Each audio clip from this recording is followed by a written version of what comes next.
Sejam mais uma vez muito bem-vindos ao Sociologando.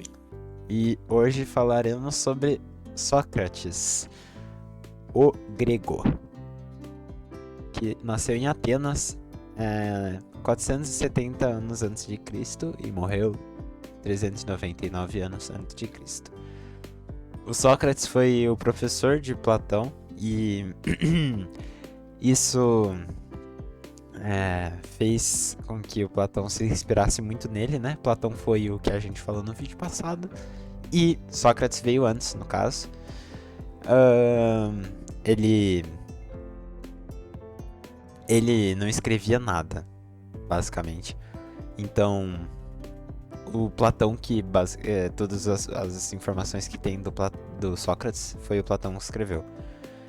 E porque o Sócrates ele não acreditava muito na filosofia escrita, né? Ele acreditava mais na oral, que era preciso falar para desenvolver um pensamento foda. O Sócrates, ele, era chamado pelo oráculo de Delfos de o mais sábio de todos, porque basicamente o Sócrates, né, ele falava que ele tem uma frase famosa, né, que é só sei que nada sei. E basicamente é uma frase muito sábia, porque a gente realmente não sabe de nada e não tem razão de nada. E é impossível ter razão de algo. Ou talvez não, porque eu tô tendo razão agora, então talvez dá pra ter razão de algo, viu? Viu o que eu fiz? Entendi. O oráculo de Delfos, ele achava que o Sócrates era o cara mais sábio de todos, mas o Sócrates não entendia o porquê, e daí, por causa disso, ele começou a conversar com vários sábios da época pra, construir uma opinião e papapá, e daí ele tinha esse negócio que muitos filósofos vinham conversar com ele ia conversar com eles, e daí ele acabava que refutava a maioria dos filósofos, porque ele tinha um diálogo muito bom e ele conseguia, falar a opinião dele muito bem. Daí vários filósofos que achavam que sabiam de algumas coisas, na real, não sabiam de nada. A mãe do Sócrates era parteira. Ele dizia que enquanto a mãe dele trabalhava com partos, ele paria ideias. O método dele ele chamava de maiêutica, que significa parir. E esse método é dividido em 4 passos. O primeiro passo é a exortação, que é quando você chama a pessoa para conversar. Aí o segundo passo é a indagação, que você faz perguntas e responde coisas das perguntas da pessoa com quem você está falando. O terceiro passo é a ironia, doxa, pode ser chamado de doxa também, que é a confrontação das respostas da pessoa em relação às suas afirmações. E o último passo, o quarto passo, é maiêutica, que pode ser chamado de episteme, e é a ação de você formular novas ideias. Ele tinha uma frase que ele falava que é: a verdade está dentro de todos os seres humanos. E nessa época também tinha o grupo dos sofistas, que eram os professores filósofos centrais, assim, que meio que diziam tudo sobre filosofia. E ele meio que combatia esses sofistas, porque ele pensava que o que importa é o quão bem você pensa. Os sofistas não pensavam assim. Para os sofistas, o que importa é o quão bem você exprime, o quão bem você fala as suas ideias. E ele também tinha outra frase que ficou famosa, que é melhor você sofrer uma injustiça do que cometê-la. Essa é foda. E foi basicamente por esse motivo que ele morreu, porque os políticos da época tinham acusado ele falando que o método dele podia era uma má influência para as pessoas, e então eles falaram para ele que ou ele saía da Grécia e nunca mais falasse e tocasse nos assuntos das ideias dele, ou ele continuava na Grécia falando as ideias, mas em troca teria que morrer. Basicamente ele preferiu sofrer a injustiça e morrer. Então, esse também é um dos negócios que influenciou a alegoria da caverna, que a gente falou no último vídeo, que é sobre quando você encontra a luz e vai falar para as pessoas como é o mundo lá fora. Quando você volta para a caverna e vai falar como é o mundo lá fora, elas acabam te matando. E quem não assistiu o vídeo não vai entender, mas quem assistiu vai entender. E que basicamente Platão criou essa ideia porque o Sócrates morreu falando para a humanidade sobre o mundo afora, né? E nessa época também tinha o grupo dos sofistas, que eram os professores filósofos centrais, assim, que meio que diziam tudo sobre filosofia. E ele meio que combatia esses sofistas, porque ele pensava que o que importa é o quão bem você pensa. Os sofistas não pensavam assim. Para os sofistas, o que importa é o quão bem você exprime, o quão bem você fala as suas ideias. É isso aí. E ele também tinha outra frase que ficou famosa, que é melhor você sofrer uma injustiça do que cometê-la. E foi basicamente por esse motivo que ele morreu, porque os políticos da época tinham acusado ele falando que o método dele era uma má influência para as pessoas, e então eles falaram para ele que ou ele saía da Grécia e nunca mais falasse e tocasse nos assuntos das ideias dele, ou ele continuava na Grécia falando as ideias, mas em troca teria que cobrar uma sentença de morte e pagar uma sentença de morte. Basicamente ele preferiu sofrer a injustiça e morrer. Então, esse também é um dos negócios que influenciou a alegoria da caverna, que a gente falou no último vídeo, que é sobre quando você encontra a luz e vai falar para as pessoas como é o mundo lá fora. Quando você volta pra caverna e vai falar como é o mundo lá fora, elas acabam te matando. Quem não assistiu o vídeo não vai entender, mas quem assistiu vai entender. E que basicamente Platão criou essa ideia porque o Sócrates morreu falando para a humanidade sobre o mundo afora, né?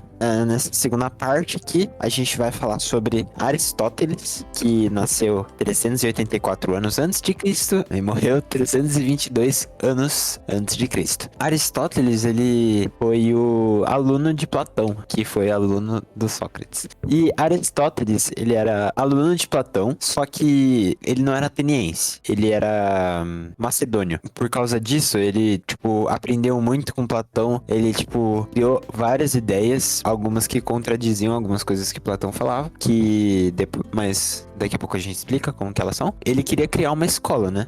O Platão tinha academia, mas ele não podia criar uma academia porque o Aristóteles, ele era de outra cidade. Então daí ele se recusou a continuar morando em Atenas, ele foi pra Macedônia e lá ele ensinou pro Alexandre o Grande todas as coisas dele, todos os pensamentos. Ele foi professor particular do Alexandre o Grande. Professor particular, isso mesmo. E daí, depois o Alexandre o Grande, ele conquistou, né, a Grécia quase inteira, e Atenas também. E aí, por causa disso, o Aristóteles pôde, né, fazer uma escola lá em Atenas e ele deu o nome dela de Liceu, que foi uma das maiores escolas, tipo, até os dias de hoje. Uma das primeiras.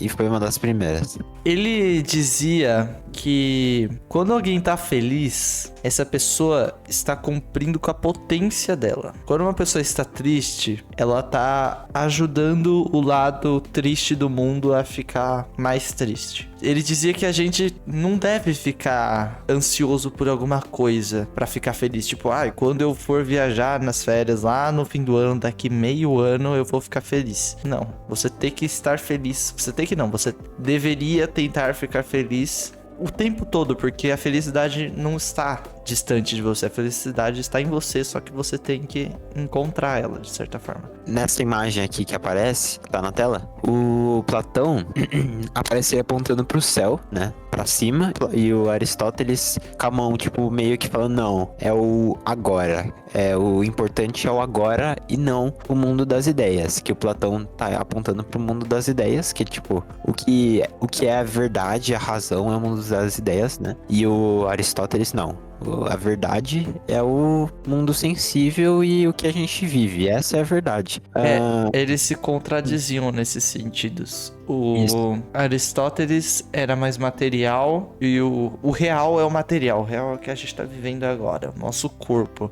Eu sou eu.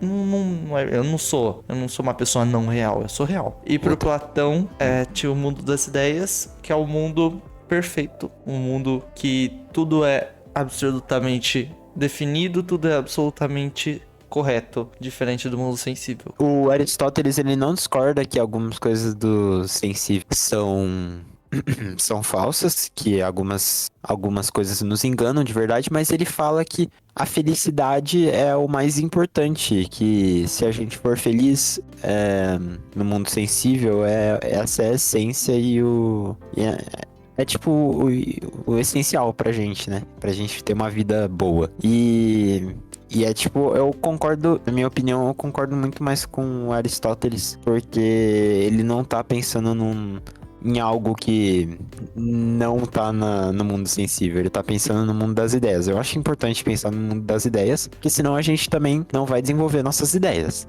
Mas tudo precisa ser aplicado no mundo sensível e a gente precisa tornar feliz, que é o mais importante, que nem Aristóteles diz, né? A verdade, pra mim, é o mundo sensível. O mundo das ideias é só ideias. É o que eu acho. Eu também concordo com a ideia do Aristóteles. Platão, não sei. Ele é meio brisado. Será que existe um certo? Ou os dois estão muito brisados e a gente só tá indo na brisa dos dois? Não tô falando que nenhum dos dois é certo. Um dos dois não. Talvez os dois estejam errados. Mas pra mim o que mais faz sentido é do Aristóteles. Existe certeza, Tomás? Ou será que tudo... Cara, uma boa pergunta.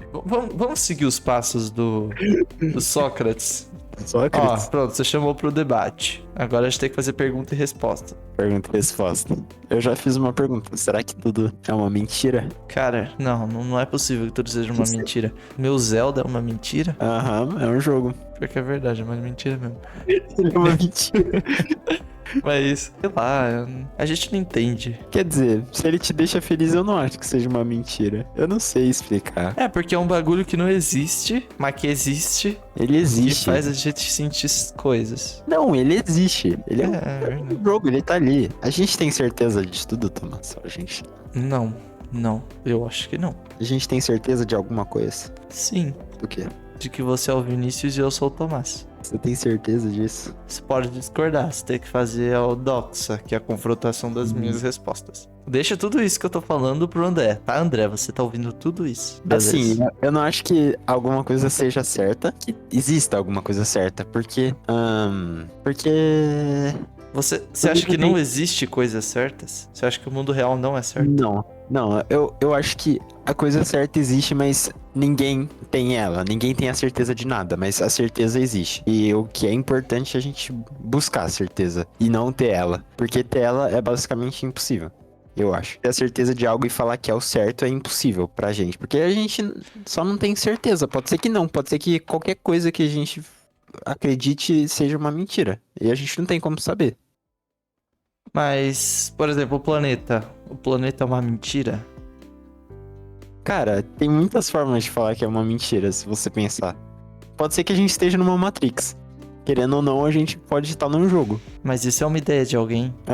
Como assim? Alguém pensou, e se a gente estiver nisso, que nem você pensou? Agora, como é que a gente vai saber se isso é real ou não? A gente não vai. Ixi, aí a gente não tem certeza de nada, é isso que eu tô... A gente tem que formular novas ideias, que é o último passo. Agora a gente tem que formar novas ideias. Eu acho que... Qual que é a nova ideia, Tomás? Sei lá. Pra eu mim... acho que eu só sei que nada sei. eu só sei que nada sei. A única coisa que eu sei é que eu sei que nada sei. Ó. Enfim. A única coisa que eu tenho certeza é isso. Que eu sei que nada sei. Ó. Mas como você sabe que você nada sabe? Quer dizer, eu não sei que eu nada sei. É verdade, não tem como eu saber que eu sei que nada sei. Mano, pode ser que eu não saiba o que eu sei. E se eu não souber que eu sei que nada sei? Como que eu sei que eu nada sei se eu... A gente não sabe, cara. A gente não sabe de nada. Como que a gente pode saber que eu sei que nada sei? Resumindo, tudo é falso. A gente não sabe que nada sabe. A gente só sabe o que a gente acha que a gente sabe, mas no fim a gente não sabe nada. Pior que faz sentido, né? E se tudo isso é o que a gente acha que a gente sabe, mas a gente não sabe nada? É verdade. Se tipo isso aqui é o que a gente acha que a gente sabe, mas no fim é simplesmente nada e a gente só acha que a gente sabe, mas a gente não sabe. O que é o saber? Qual que é a ação de saber? A gente vai saber o que é o saber se a gente não sabe que nada sabe. É verdade. Como é que eu vou saber? Eu não vou saber. Ele fez essa tabelinha, né? Não é bem assim, eu acho, mas é meio resumidamente assim. E é uma forma, a forma de governo, na opinião dele, que é boa e a forma de governo que é ruim. E aqui mostra a monarquia. E a monarquia em si, ela é algo bom pra ele, porque é um rei e uma rainha, né? Que ele tenta fazer o bem pro povo e dá o coração dele e meio que governa querendo o bem do povo inteiro. Só que daí a monarquia é esse do lado bom, é como se fosse tudo uma coisa utópica. Então, tipo, isso se a monarquia fosse perfeita e o rei não fosse um tirano. E quando ele é um tirano, vira tirania, né? Que o governante só pensa em interesse próprio, né? O rei, no caso, só vai pensar em interesse próprio. Vai acabar que ele vai destrichar pro povo e vai virar algo ruim. Daí tem a aristocracia, que é boa, né?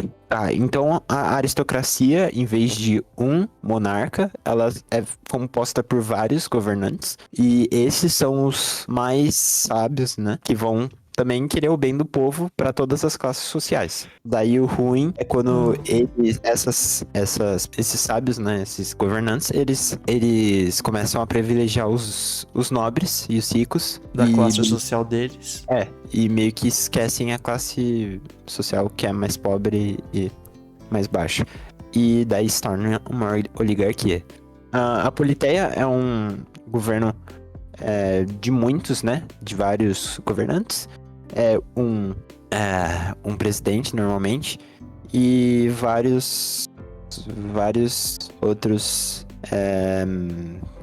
políticos, né, em volta que decidem as coisas.